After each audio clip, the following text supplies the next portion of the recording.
Well, thank you very much. That was very unexpected, but incredibly acted upon by Secret Service and law enforcement. And this was an event dedicated to freedom of speech that was supposed to bring together members of both parties with members of the press. And in a certain way it did, because the fact that they just unified, I saw a room that was just totally unified. It was in one way very beautiful, a very beautiful thing to see. A man charged a security checkpoint armed with multiple weapons, and he was taken down by some very brave members of Secret Service, and they acted very quickly and have just released, for purposes of transparency, clarity, I've ordered it to be put out. You probably have it by now. Put out on Truth and put out on many other platforms. A tape showing the violence of this thug that attacked our Constitution, and also showing how quickly Secret Service and law enforcement acted on our country's behalf. Really did a great job. One officer was shot, but saved by the fact that he was wearing obviously a very good bulletproof vest. He was shot from very close distance with a very powerful gun, and the vest did the job. I just spoke to the officer, and he's doing great. He's in great shape. He is has very high spirits, and we told him we love him and respect him, and he's a very proud guy. He's very proud of what he does, Secret Service agent. And we looked at all of the conditions that took place tonight, and I will say, you know, it's not a particularly secure building, and I didn't want to say this, but this is why we have to have all of the attributes of what we're planning at the White House. It's actually a larger room, and it's much more secure. It's drone-proof, it's bulletproof glass. We need the ballroom. That's why Secret Service, that's why the military are demanding it.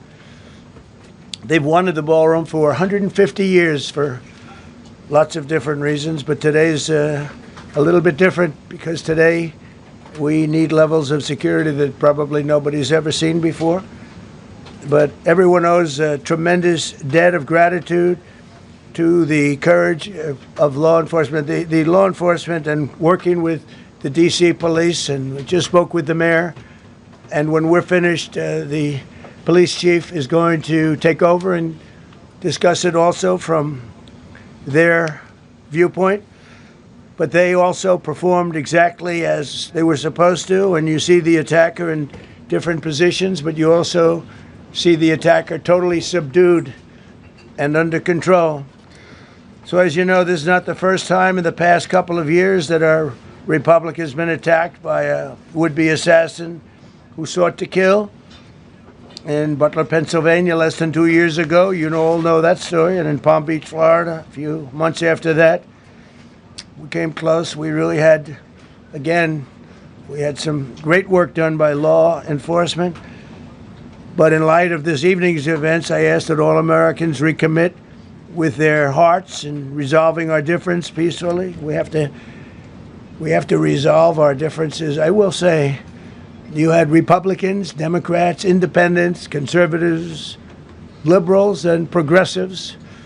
Those words are interchangeable, perhaps, but maybe they're not. But yet everybody in that room, big crowd, record-setting crowd. There was a record-setting group of people, and there was a tremendous amount of love and coming together. I watched, and I was very, very impressed by that.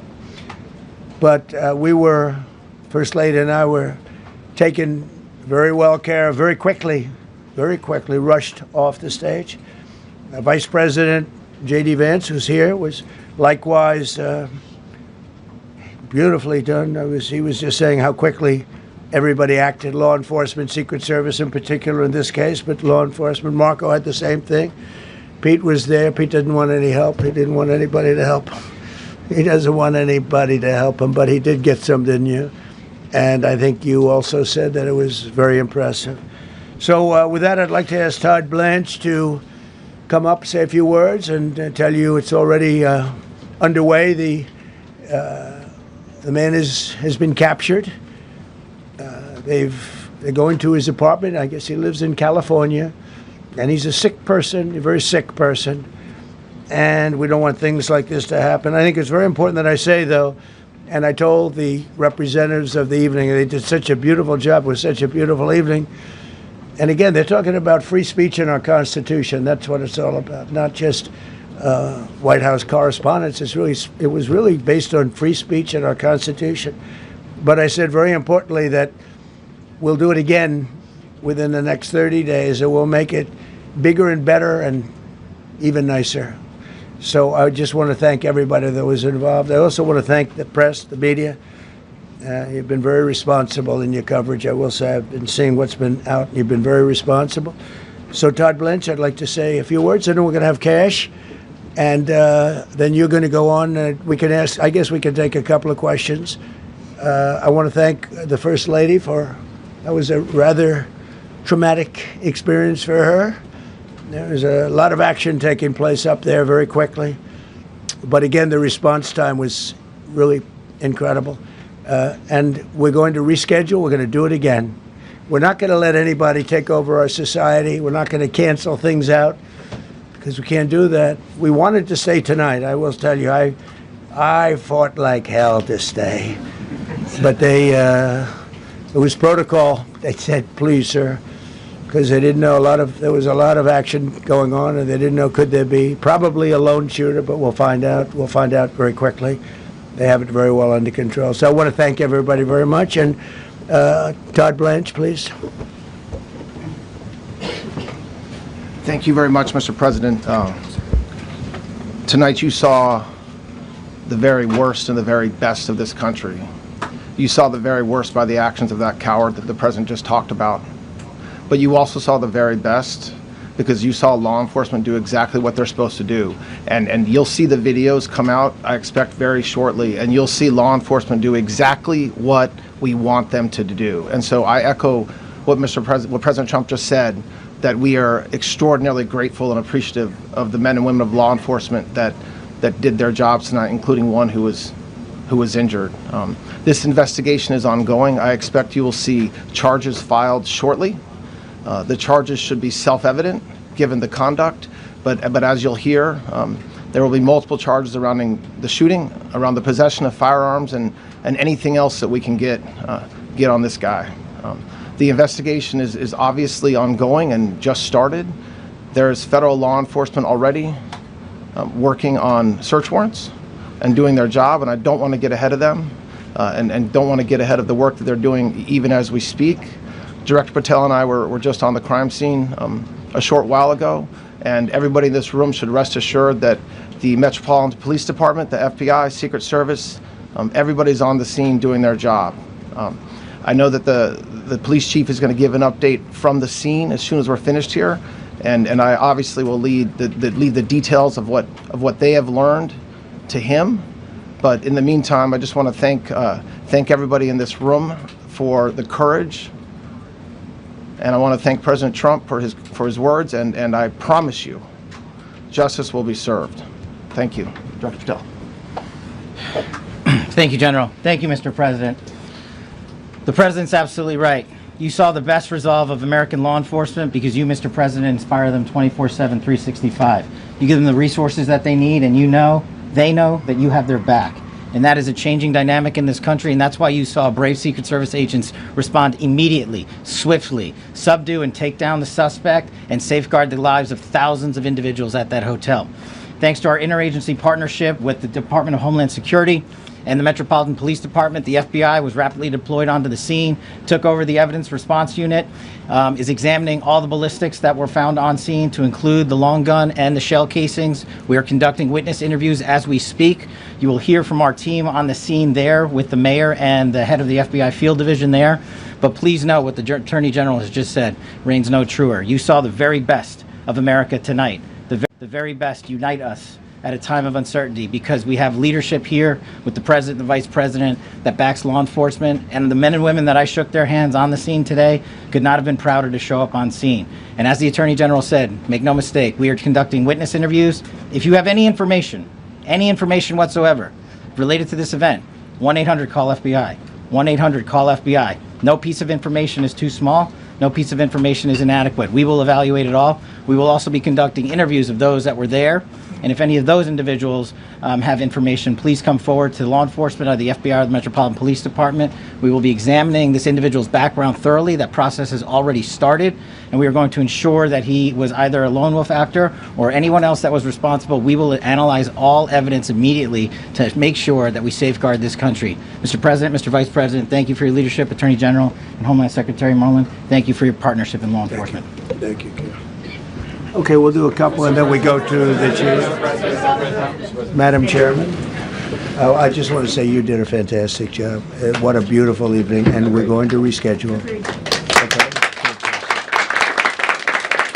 And after that, it's very tough for her to ask a killer question, right? But you have done a fantastic job. Please. Mr. President, I appreciate it. As you mentioned, it all happened so quickly, and I wonder, especially because unfortunately you have experience with these sorts of threats. In that moment, when you realized there was a threat and service agents were telling us to get down, can you describe what was going through your mind, how you were feeling in that moment? That's a very good question, actually. It's always shocking when something like this happens. It's happened to me a little bit, and that never changes. The fact, we were sitting right next to each other, the First Lady on my right, and I heard a noise and sort of thought it was a tray. I thought it was a tray going down. I've heard that many times, and it was a pretty loud noise. And it was from quite far away. He hadn't reached the area at all. They really got him. But so it was quite far away, but it was a gun. And some people really understood that pretty quickly. Other people didn't.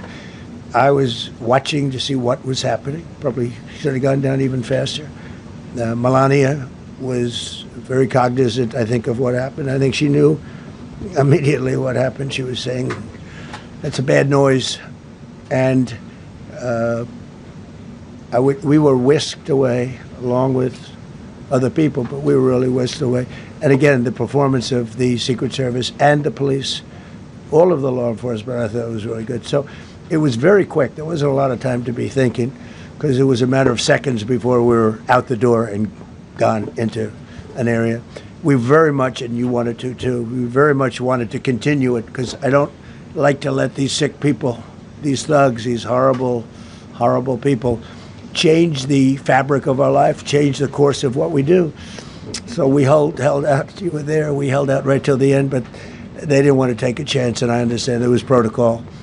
But we're going to be doing one hopefully within the next 30 days or sooner, and I am ready, willing, and able. And I was all set to really rip it. And I said to my people, this would be the most inappropriate speech ever made if I said one. So I'll have to save it. I don't know if I could ever be as rough as I was going to be tonight. I think I'm going to be probably very nice. I'll be very boring the next time, but we're going to have a great event. And you did a fantastic job. Thank you very much. Peter, go ahead. Thank you, President Trump. There's a report in the New York Post that this assailant assembled his weapon somewhere on site at the hotel. What do you think about that? And I ask respectfully, why do you think this keeps happening to you? Well, you know, I've studied assassinations, and I must tell you, the most impactful people, the people that do the most, you take a look at the people, Abraham Lincoln, I mean, you go through the people that have gone through this where they got them, but the people that do the most, the people that make the biggest impact, they're the ones that they go after. They don't go after the ones that don't do much because they like it that way. And when you look at the people that have either, whether it was an attempt or a successful attempt, they're very impactful people. Just take a look at the names there, the big names. And I hate to say I'm honored by that, but I've done a lot. We've done a lot. We've taken this country, and we were a laughing stock for years, and now we're the hottest country anywhere in the world. We've changed this country, and there are a lot of people that are not happy about that. So I think that's the answer, Peter. And after Butler, your team for a while rethought outdoor events. Yeah. Do you think that you now need to rethink No. indoor Well, events? but then you just don't do events. No, I can't do that. I have to. It is what it is. We have to do it.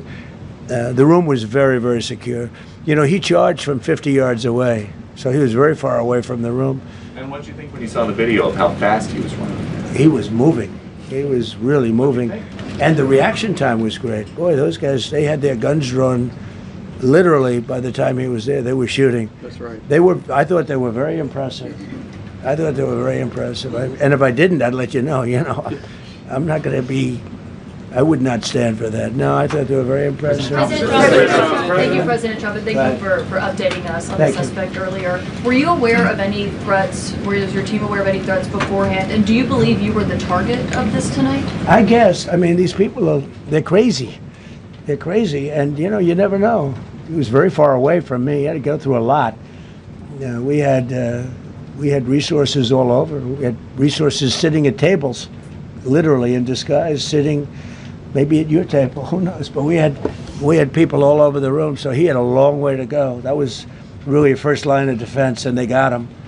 And they really, they acted incredibly. No, there was no notification. We had no idea. Go ahead, Do you have Kevin. any political motivations from this? Well, you never know. suspect? Now, we'll be able to tell you that maybe by tomorrow or the next day. He's in custody, and they're asking him a lot of questions. I guess they're going over, Todd, and they're already at his apartment. He lives in California. Yes, sir. And they're over there, so they'll be able to tell you. Thank you, Caitlin. President Trump, did the suspect say anything, or was he wearing anything that would allege some type of motive here? Nothing. No, I mean, he was a guy who looked pretty evil when he was down. They had him down. He was fighting hard. He was in my opinion, a sick person. Who would do that but a sick person? But I think you're going to find everything about him. No reason to talk about it now. But tomorrow at this time, long before this time, you're going to know a lot of things about him. They seem to think he was a lone wolf, and I feel that too. Are you concerned about U.S. Secret Service protection ability? We saw several of the detainees take minutes to be escorted out the room. No, they acted very quickly. No, I was very impressed by Secret Service. I mean, I'm the one, and Mark Wayne, you would agree with that, I think. Absolutely. I'm the one that would complain. You don't have to complain for me. I would be complaining. I'd be up here right now saying they didn't do their job. Oh, believe me, because, it's my life, and I want to live because I want to make this country great. That's why I want to live. But when you're impactful, they go after you. When you're not impactful, they leave you alone. Okay, a couple of more. Go ahead, please. Is there any indication that this shooting could have been linked to the war in Iran? I don't think so, but you never know. We're going to know a lot. We have the best people in the world working on it, and we're going to know a lot. Please. Mr. President, there's a lot. You, as well as some of us who have covered Butler, experienced another horrific day 2 years ago. Yeah.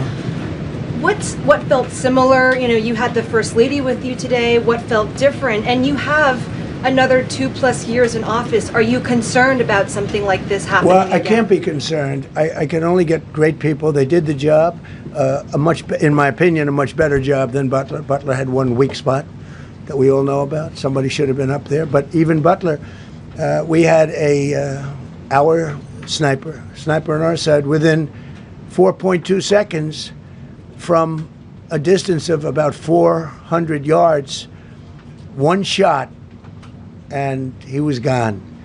And if he didn't do it, now, he's David. His name was David. I say, hello, David, every time I see him. David, I like you very much, David.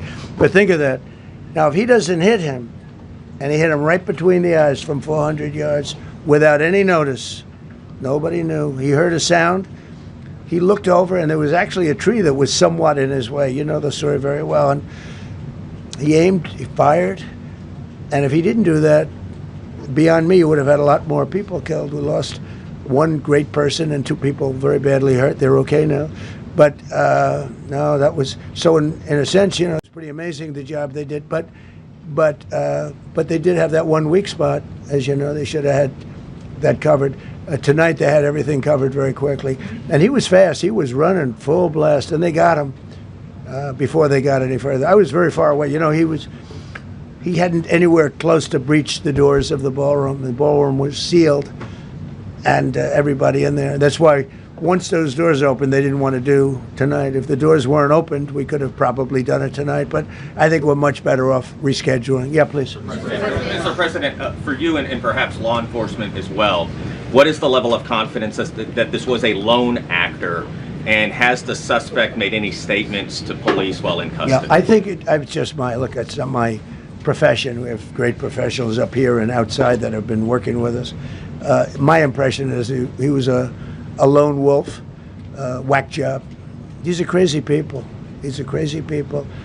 And they have to be dealt with. We had that in the second attempt, as you know, and he's spending life in prison. Because if you let him out, they'll probably, if he serves 10 years or 15 years, you let him out, he'll probably try it again with somebody else. They're sick people. We have a lot of sick people. But you're going to know, I think very shortly, you're going to know, Todd, a lot about him. You're going to know a lot about him. Yeah, a couple of more.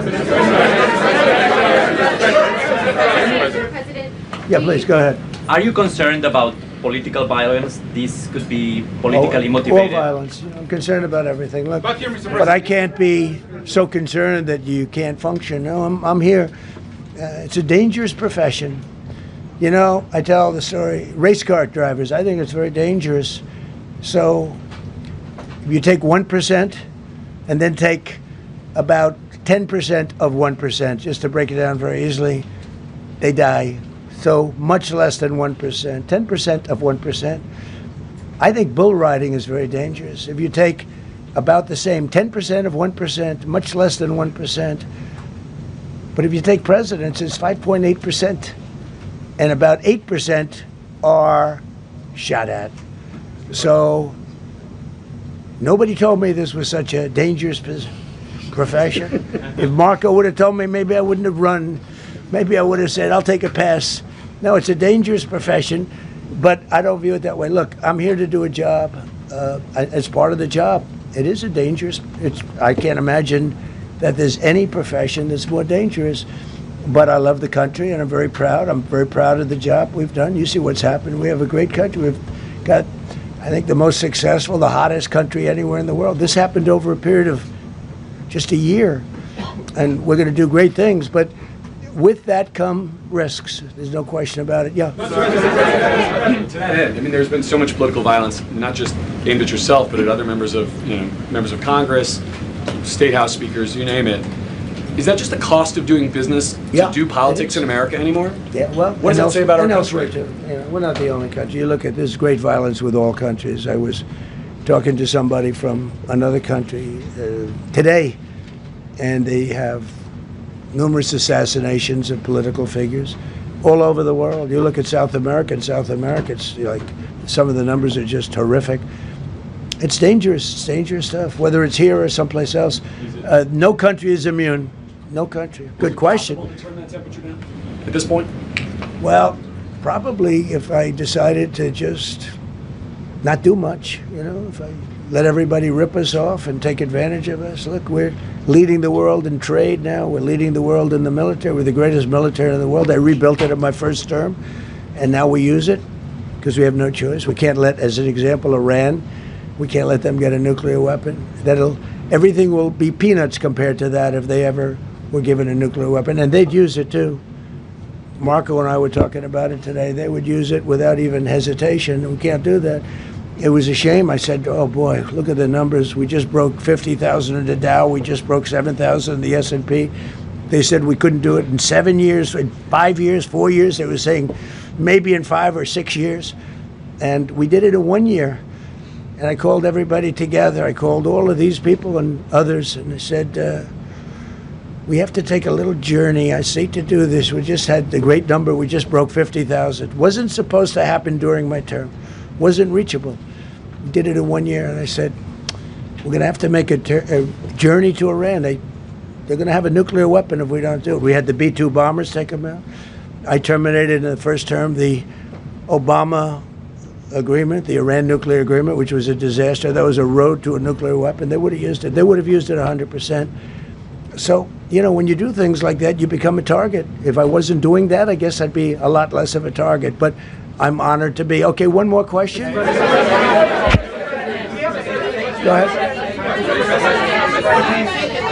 Yeah, go ahead. Thank you, President Trump. Thank you, President Trump. Do you know how the gun was brought into the hotel? And also, how does this event impact you as the leader of our country? Do you think it will change your I leadership? like not to think about it. I lead a pretty normal life, considering, you know, it's a dangerous life. I think I handle it as well as it can be handled. I think a lot of other people, you know, you read stories where they become basket cases. To be honest with you, I'm not a basket case. I really take it as it is. I do it for the country. I'm not doing it for any other reason. I have a first lady who's doing a terrific job. She loves the country, and she recognizes it better than anybody. She's told me numerous times. She said, "You are in a dangerous job," but that goes along with her too. I mean, it's dangerous for her too. We sat there tonight. We heard that noise, and it was either a tray or a bullet. I was hoping it was a tray, but it wasn't. And again, we had some very brave people doing a great job, so we're very proud of them and happy with them. I just want to thank everybody. They will be able to give you all that information as to the names and everything else. I think we released the names already. Most of you would have it, but his name. We appreciate it. I see so many tuxedos and beautiful dresses. It was a little different evening than we thought, but we're going to do it again, and we have a great chairman who we're so proud of, and we have to make it better. We'll make it safer, I guess, right? But we're going to make it even better. Okay, thank you very much. Thank you. President Trump, can we hear from the first lady talk about how impactful this was? Can we hear from her about... Well, honey, would you want to say something? Okay. Huh? One in the back, sir. Right. Millions of people across the globe, in fact, are watching you. You demonstrated courageous leadership, and thank God you're alive. All of us are alive today. What is the message that you want to give to the world that this should change? What corrective measures can we take from here on?